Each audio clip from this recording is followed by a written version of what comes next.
എല്ലാ വെള്ളിയാഴ്ചയും നമ്മൾ പള്ളിയിൽ ചെന്നാൽ ഖതീബ് നിർബന്ധമായും 4 പ്രധാനപ്പെട്ട ആൾക്കാരെ പേര് പറയും. സയ്യിദുനാ അബൂബക്കർ സിദ്ദീഖ്, സയ്യിദുനാ ഉമർ ഇബ്നുൽ ഖത്താബ് റളിയല്ലാഹു അൻഹു, സയ്യിദുനാ ഉസ്മാൻ ഇബ്നു അഫ്ഫാൻ റളിയല്ലാഹു അൻഹു, സയ്യിദുനാ അലി ഇബ്നു അബീ ത്വാലിബ് റളിയല്ലാഹു അൻഹു. 4 ആൾക്കാരെ പേര് പറയും. എന്തിനാ പേര് പറയണത്? ആ പേര് പറയുമ്പോ ആ 4 ആൾക്കാരെ ചരിത്രം നമ്മളെ കൽബിക്ക് ഇങ്ങനെ വരണം. സിദ്ദീഖ് റളിയല്ലാഹു അൻഹു തടിയില്ലാത്ത ആളാ, മെല്ലിച്ച് നീണ്ടിട്ട് വെളുത്ത് നീളമുള്ള താടി വെച്ച് കണ്ണ് കുഴിയിൽ പോയ ഒരാളാണ് സയ്യിദുനാ സിദ്ദീഖുൽ അക്ബർ റളിയല്ലാഹു അൻഹു. നബി സല്ലല്ലാഹു അലൈഹി വസല്ലമയും സിദ്ദീഖ് റളിയല്ലാഹു അൻഹും മക്കയിൽ നിന്ന് മദീനയിലേക്ക് ഹിജ്റ പോകുന്ന സമയത്ത് നബി തങ്ങൾ ദിവസങ്ങളോളം ഉറക്കമൊഴിച്ചിട്ട് വലിയ ക്ഷീണമുണ്ടായിരുന്നു.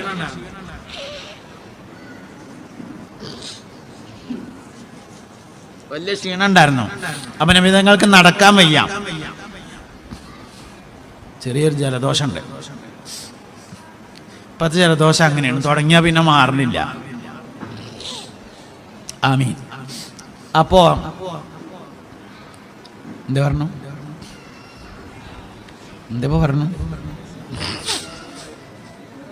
സിദ്ദീഖ് റളിയല്ലാഹു അൻഹുവിന്റെ പേര് പറയുമ്പോൾ സിദ്ദീഖ് റളിയല്ലാഹു അൻഹുവിന്റെ താരീഖ് ഓർമ്മ തന്നെ. പിന്നെ മക്കയിൽ നിന്ന് മദീനയിലേക്ക് ഹിജ്റ പോകുമ്പോൾ നബി തങ്ങൾ ക്ഷീണിതനാണ് സല്ലല്ലാഹു അലൈഹി വസല്ലം. മുസ്തഫ നബി സല്ലല്ലാഹു അലൈഹി വസല്ലം ഒത്ത ശരീരമുള്ള ആളാണ്. പാകത്തിനുള്ള തടിയുണ്ട്, അത്യാവശ്യത്തിനുള്ള നീളമുണ്ട്. സിദ്ദീഖ് റളിയല്ലാഹു അൻഹു നീളമില്ലാതെ മെല്ലിച്ച മനുഷ്യനാണ്, തടി തീരല്ല, അങ്ങനത്തെ ഒരാളാണ്. ഗാറ് സൗറിൽ അവർ ഒരു ദിവസം രാത്രി താമസിക്കുകയാണല്ലോ. താഴെ ചെന്ന് നബി തങ്ങൾക്ക് മേലേക്ക് കയറാൻ വയ്യ, ക്ഷീണം കൊണ്ട് വയ്യ. അവസാനം സിദ്ദീഖ് റളിയല്ലാഹു അൻഹു തോളിലിരുത്തി. ഇന്നിപ്പോ നമ്മള് സൗർ പർവ്വതത്തിന്റെ അവിടെ പോയാല് ചെയ്യല് അടിയിൽ നിന്ന് മേപ്പെട്ട് ഇങ്ങനെ നോക്കല, അതാണ് ആ മല എന്ന് പറയും അമീറന്മാര്. ഉംറക്കൊണ്ടായ അമീറന്മാര് പറയുന്നത് ആ ഒരു വെളുത്ത അടയാളം കാണില്ല, അത് ആൾക്കാർ കയറുന്നതാണ്. താഴെ നിന്നാണ്ട് അൽ ഫാത്തിഹ എന്ന് പറഞ്ഞാണ്ട് പോരും. ആ സ്ഥലത്തേക്ക് സംഗതി ബംഗാളികൾ സ്റ്റെപ്പ് ഉണ്ടാക്കിയിട്ടുണ്ട് അങ്ങോട്ട്, എന്നാലും സംഭവം കയറാൻ കഴിയൂല. അവിടേക്ക് സിദ്ദീഖ് റളിയല്ലാഹു അൻഹു നബിനെ തോളിലിരുത്തിയിട്ട് കയറിയത് ആരോഗ്യം കൊണ്ടല്ല, ഇഷ്ക് കൊണ്ടാണ്. അപ്പൊ സിദ്ദീഖിന്റെ പേരെന്ന് പറയുമ്പോ അതുകൊണ്ട് ഓർമ്മ വരണം നമുക്ക്. സിദ്ദീഖുൽ അക്ബർ റളിയല്ലാഹു അൻഹു ഇസ്ലാം ദീനിന്ന് രാജിവെക്കുമെന്ന് ഖുറൈശികൾ ഉറപ്പിച്ചൊരു ദിവസം ഉണ്ടായിരുന്നു. ഇന്ന് എന്തായാലും രാജിവെക്കുന്ന ഉറപ്പായിരുന്നു, മിഅ്റാജിന്റെ പിറ്റേ ദിവസം. ഇന്നലെ രാത്രി ഉറങ്ങണോടത്തുനിന്നാണ് നീച്ചിട്ടേ 40 ദിവസം കുതിരപ്പുറത്ത് യാത്ര ചെയ്താൽ സാധാരണഗതിയിൽ എത്തിച്ചേരാറുള്ള ഫലസ്തീനിലെ ബൈത്തുൽ മുഖദ്ദസിലേക്ക്, അവിടെ നിന്ന് 7 ആകാശങ്ങളിലേക്ക് അള്ളാഹുവിന്റെ സിംഹാസനത്തിങ്കൽ ചെന്ന് സംഭാഷണം നടത്തി നിസ്കാരവും വാങ്ങി മടങ്ങി വരുന്ന വഴിയിൽ മൂസ നബി അലൈഹി ഇസ്ലാമിനെ കണ്ട് 9 പ്രാവശ്യം അങ്ങോട്ടും ഇങ്ങോട്ടും. അവസാനം ബൈത്തുൽ മുഖദ്ദസിൽ മടങ്ങിയെത്തി അവിടെ നിന്ന് വീണ്ടും മസ്ജിദുൽ ഹറാമിലേക്ക്. ഇതെല്ലാം കൂടി ഒരു ദിവസം നടന്നു. ആ ദിവസത്തിൽ രാത്രിയിൽ നിബിതങ്ങളെ ആകെ മസ്ജിദുൽ ഹറാമിൽ ഇല്ലാതെയാക്കപ്പെട്ടിട്ടുള്ള സമയം 3 സാഅത്താണെന്നാണ്. സാഅത്തിന് പറയാവുന്ന ഏറ്റവും നല്ല അർത്ഥം മണിക്കൂർ എന്നാണ്. 3 മണിക്കൂറാണ് നിബിതങ്ങളെ കാണാതെയായത് എന്നാണ് താരീഖ്. അതിൻ്റെ ഇടയ്ക്ക് ഇതൊക്കെ പോയി എന്ന് ഇതാണ്ട് പറഞ്ഞാൽ സിദ്ദീഖ് റളിയല്ലാഹു അൻഹു എന്തായാലും ഇസ്ലാം ദീനിൽ നിന്ന് ഒഴിവായി പോരും എന്ന് ഉറപ്പിച്ച ഖുറൈശികൾ മഹാനായ സിദ്ദീഖുൽ അക്ബറിന്റെ അടുത്ത് എന്നിട്ട് പറഞ്ഞു, അബൂബക്കർ സിദ്ദീഖേ, ഇന്ന് രാവിലത്തെ വർത്താനം കേട്ടില്ലേ എന്ന് ചോദിച്ചു. എന്തേന്ന്? ഇന്നലെ രാത്രി ഉറങ്ങുന്നിടത്തുനിന്നാണ് നീച്ചിട്ട് ബൈത്തുൽ മുഖദ്ദസിൽ പോയി. അവിടുന്ന് 7 ആകാശങ്ങൾ, ബഹ്റുന്നൂർ കടന്ന് സിദ്റത്തുൽ മുൻതഹ കടന്ന് സ്വർഗവും നരകവും കണ്ട് അള്ളാഹുവിന്റെ അർശിങ്കൽ ചെന്ന് സംഭാഷണം കഴിഞ്ഞ് മടങ്ങി വന്ന് ബൈത്തുൽ മുഖദ്ദസിലെത്തി. അവിടുന്ന് മസ്ജിദുൽ ഹറാമിലെത്തി. നേരം വെളുത്തപ്പോഴേക്ക് കിടന്നിരുന്ന വിരിപ്പിൽ തിരിച്ചെത്തി എന്നാണ് പറഞ്ഞത് എന്ന് പറഞ്ഞപ്പോ മഹാനായ സിദ്ദീഖുൽ അക്ബറിന് ആകെ അറിയേണ്ടത് ഒരു കാര്യം മാത്രം, ഇതിന്റെ നബി പറഞ്ഞു തന്നെയാണോ ചോദിച്ചു. എന്റെ നബി ഇത് പറഞ്ഞു തന്നെയാണോ എന്ന് ചോദിച്ചു. ആന്ന് പറഞ്ഞു. അബൂബക്കർ അത് വിശ്വസിച്ചിരിക്കുന്നു എന്ന് പറഞ്ഞ സാധനത്തിന്റെ പേരാണ് ഈമാന് എന്ന് പറഞ്ഞത്. അടുത്ത വെള്ളിയാഴ്ച പോയിട്ട് ഖത്തീബ് ഈ പേരെന്ന് പറയുമ്പോ ഈ ഈമാന്റെ ഓർമ്മ തന്നെ നമ്മക്ക്. ഈമാനിന് ഒറ്റ അടിസ്ഥാനമേ ഉള്ളൂ കേട്ടോ. ഈമാനിന് ഒരടിസ്ഥാനമാണുള്ളത്, അത് മുഹമ്മദ് നബിയോടുള്ള താല്പര്യമാണ് സല്ലല്ലാഹു അലൈഹി വസല്ലം. നിരീശ്വരവാദികൾ, യുക്തിവാദികൾ, ലിബറലിസ്റ്റുകൾ, സർവമത സത്യവാദികൾ, സ്ത്രീപക്ഷവാദികൾ എല്ലാം കൂടിക്കൊണ്ടിരിക്കുകയാണ്. മുബ്തദികളെ എല്ലാം വർദ്ധിച്ചുകൊണ്ടിരിക്കുന്നു. എല്ലാറ്റിനും ഒറ്റ കാരണമേ ഉള്ളൂ, മുഹമ്മദ് നബിയോടുള്ള താല്പര്യക്കുറവ് സല്ലല്ലാഹു അലൈഹി വസല്ലം. നബി തങ്ങളോട് താല്പര്യം കുറക്കുക. നബി തങ്ങളോട് താല്പര്യം കുറഞ്ഞാൽ ഈമാൻ പോകും. മുസ്തഫ നബി സല്ലല്ലാഹു അലൈഹി വസല്ലമയോട് ഒരാൾക്ക് താല്പര്യം കുറഞ്ഞാൽ അയാൾക്ക് സിറാത്ത് പാലം മനസ്സിലാകാതെയാവും, അയാൾക്ക് ഖബർ ജീവിതം മനസ്സിലാകാതെയാവും. മറഞ്ഞ വിശ്വാസങ്ങളിൽ നിന്ന് നമ്മൾ അനുഭവിക്കുന്ന ആദ്യത്തെ അനുഭവം സക്കറാത്തുൽ മൗത്താണ്, മരണത്തിന്റെ വേദനയാണ്. സത്യത്തിൽ മരിക്കുന്നതിന് മുമ്പ് ബോധം പോവല്ലോ, മരിക്കുന്നതിന് മുമ്പ് ബോധം പോവല്ലോ. ബോധം പോയാൽ പിന്നെ വേദന അറിയില്ലല്ലോ, ബോധം പോയാൽ പിന്നെ വേദന അറിയില്ലല്ലോ. എന്നാലും മരണത്തിന് വേദനയുണ്ട് എന്ന് നമ്മൾ വിശ്വസിക്കുന്നു. എന്താ കാരണം? മുഹമ്മദ് നബി പറഞ്ഞുകൊണ്ട് സല്ലല്ലാഹു അലൈഹി വസല്ലം. അതിന്റെ കാരണം നമ്മുടെ ഈമാന്റെ അടിസ്ഥാനം മുഹമ്മദ് നബിയോടുള്ള താല്പര്യമാണ് സല്ലല്ലാഹു അലൈഹി വസല്ലം. അതുകൊണ്ട് ഇന്നത്തെ എല്ലാ ശ്രമങ്ങളും നബിതങ്ങളെ കൊച്ചാക്കാനുള്ള ശ്രമമാണ്. ഒരു മുഹറം ഒക്കെ ഉണ്ട്, മുഹറം കഴിയാനാവുമ്പോത്തിന് സഫർ മാസൊക്കെ തുടങ്ങുമ്പോത്തിന് എന്നെ എങ്ങനെ ആരംഭിക്കും, മുഹമ്മദ് നബി സാധാരണ മനുഷ്യൻ തന്നെയാകുന്നു, ഇലക്ട്രിക് പോസ്റ്റുമേ മൗലിദ് പാരായണം ശിർക്ക് തന്നെയാകുന്നു.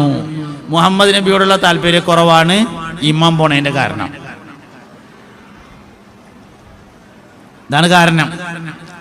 അതുകൊണ്ട് നബി തങ്ങളോട് താല്പര്യം ഉണ്ടാവണം. വാട്സപ്പുകളും ഫേസ്ബുക്കുകളും സോഷ്യൽ മീഡിയയിലും ഒക്കെ മുഹമ്മദ് നബി സല്ലല്ലാഹു അലൈഹി വസല്ലമയെ നിസാരമാക്കലാണ് പ്രധാനപ്പെട്ട പരിപാടി. ഇപ്പൊ ഈ അടുത്ത് ഫേസ്ബുക്കിലൊക്കെ പ്രചരിച്ചുകൊണ്ടിരിക്കുന്ന ഒരു ആരോപണമുണ്ട്. ഒരിക്കൽ നബി തങ്ങൾക്ക് ഒരാള് കുറച്ച് കള്ള് കൊണ്ടേ കൊടുത്തു എന്നാണ് ഒരു പാത്രത്തില് സല്ലല്ലാഹു അലൈഹി വസല്ലം. കള്ള് കിട്ടിയേക്കിന് നബി തങ്ങൾ ചോദിച്ചു, അല്ല അത് ആരും കാണാതല്ലേ കൊടുന്നതെന്ന് ചോദിച്ചു സല്ലല്ലാഹു അലൈഹി വസല്ലം. അപ്പൊ കൊടുന്ന ആള് പറഞ്ഞു, അതേ നബിയെ ഞാനേ അത് ഇലോണ്ട് ഇങ്ങനെ പൊത്തി പിടിച്ചിട്ടാ കൊടുന്നത് എന്ന് പറഞ്ഞു. എന്നങ്ങോട്ട് കാട്ടിക്കാന്ന് പറഞ്ഞാണ്ട് വാങ്ങി കുടിച്ചു എന്നാണ്. ഇതിന് കേൾക്കുമ്പോ നമുക്ക് എന്താ തോന്നുന്നത്? ശരിക്ക് പടച്ചോനെ എന്തേലും സംഭവിച്ചോന്നാവട്ടോന്ന് തോന്നുകയാണെങ്കിൽ ഈമാന്റെ അഡ്രസ് ആണ് പോയി, അതിന്റെ ഫോൺ നമ്പറും അതിന്റെ പിൻകോഡും ഒക്കെ പോയി, ഈമാന്റെ അഡ്രസ് പോയി. ഈമാന്റെ ഇന്റെ നബിന്റെ അങ്ങനെ ഒരു അബദ്ധം പറ്റൂല എന്ന് വിശ്വസിക്കാൻ കഴിയണം. മറുപടി കിട്ടിയില്ലെങ്കിലും വിശ്വസിക്കാൻ പറ്റണം.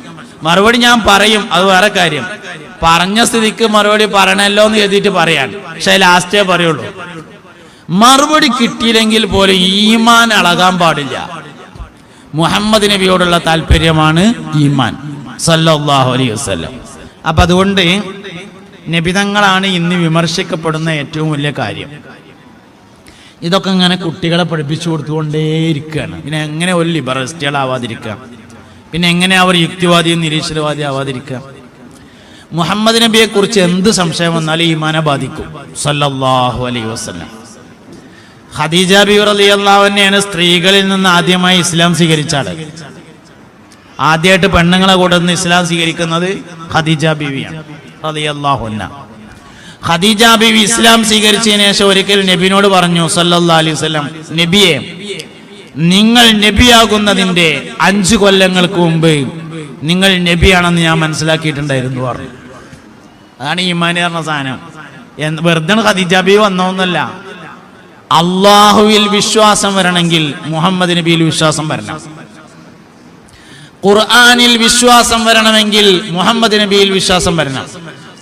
മഹ്ശറയിൽ വിശ്വാസം വരണമെങ്കിൽ മുഹമ്മദ് നബിയിൽ വിശ്വാസം വരണം. അതുകൊണ്ട് നബിതങ്ങളെ മോശമാക്കലാണ് ഇന്നത്തെ പ്രധാന പരിപാടി. സാമൂഹ്യ മാധ്യമങ്ങൾ അതിനുവേണ്ടി ഉപയോഗപ്പെടുത്തിക്കൊണ്ടിരിക്കുന്നു. പുതിയ പഠന രീതികളൊക്കെ നബിതങ്ങളെ മോശമാക്കുന്ന തരത്തിലേക്ക് മാറിക്കൊണ്ടിരിക്കുന്നു. അതുകൊണ്ട് മുത്തുനബിയെ എല്ലാവരും പഠിക്കണം, മക്കൾക്ക് പഠിപ്പിക്കണം, അല്ലെങ്കിൽ ഇമാം പോവും. മറുപടി എന്താ? മറുപടി വലിയ പ്രശ്നമുള്ള ഒന്നല്ല. ഈത്തപ്പഴം ഇങ്ങനെ അട്ടിയിട്ടിട്ട്, ഒരു നല്ല സ്ഥലത്ത് ഈത്തപ്പഴം ഇങ്ങനെ കൂട്ടിയിട്ടിട്ട് അതിൻ്റെ താഴെ ഇങ്ങനെ ഒലിച്ചു വരുന്ന വെള്ളം ശേഖരിച്ച് അത് ജ്യൂസായിട്ട് കുടിക്കൽ അക്കാലത്ത് പതിവുണ്ടായിരുന്നു. ഈത്തപ്പഴത്തിൽ നിന്നെടുക്കുന്ന ഒരു പാനീയത്തെ ആ കാലഘട്ടത്തിൽ കുടിക്കൽ പതിവുണ്ടായിരുന്നു. അതേ സാധനം തന്നെ വെയിലത്ത് വെച്ച് ചൂടാക്കുമ്പോൾ നൊരയും പതിയും വരും. അങ്ങനെ പുളിപ്പിച്ച് കള്ളാക്കി ഉപയോഗിക്കലും പതിവുണ്ട്. ഈ ഈത്തപ്പഴത്തിൽ നിന്നെടുക്കുന്ന ഈ പാനീയം ഒരിക്കൽ ഒരാൾ നബി തങ്ങൾക്ക് കൊണ്ടുവന്നു കൊടുത്തു. അപ്പോൾ പുണ്യനബി സല്ലല്ലാഹു അലൈഹി വസല്ലം തങ്ങൾ ചോദിച്ചു, ഇത് വെയിൽ കൊണ്ടിട്ടില്ലല്ലോ എന്ന് ചോദിച്ചു. അതായത് കേടുവന്നിട്ടില്ലല്ലോ, കള്ളാക്കാൻ വേണ്ടി ശ്രമിച്ചിട്ടില്ലല്ലോ എന്ന് ചോദിച്ചു. അപ്പോൾ കൊണ്ടുവന്ന ആൾ പറഞ്ഞു, ഇല്ല നബിയെ, ഞാനത് ഇല കൊണ്ട് മറച്ചു പിടിച്ചാണ് കൊണ്ടുവന്നത് എന്ന് പറഞ്ഞു. അപ്പോൾ നബി തങ്ങൾ അത് വാങ്ങിക്കുടിച്ചു.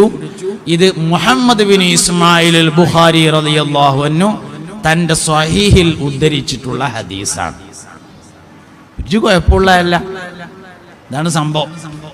പക്ഷെ ആ മറുപടി കിട്ടുന്നത് വരെ നിങ്ങളെ കൽബ് എങ്ങനെയായിരുന്നു? അതാണ് ഈമാൻ. മറുപടി ഇപ്പൊ ഞാൻ പറഞ്ഞു, പക്ഷെ ആ മറുപടി കിട്ടുന്നതിന്റെ മുമ്പ് പഠിച്ചോനെ ഉസ്താദ് അത് മറക്കാതിരിക്കട്ടെ ട്ടോ എന്നൊക്കെയായിരുന്നു ഉണ്ടായിരുന്നത്. അഥവാ മറന്നുങ്ങാണ്ട് പോയാലേ എന്നൊക്കെയാണ് ഉണ്ടായിരുന്നത് എന്നത് വലിയ പ്രശ്നമാണ്.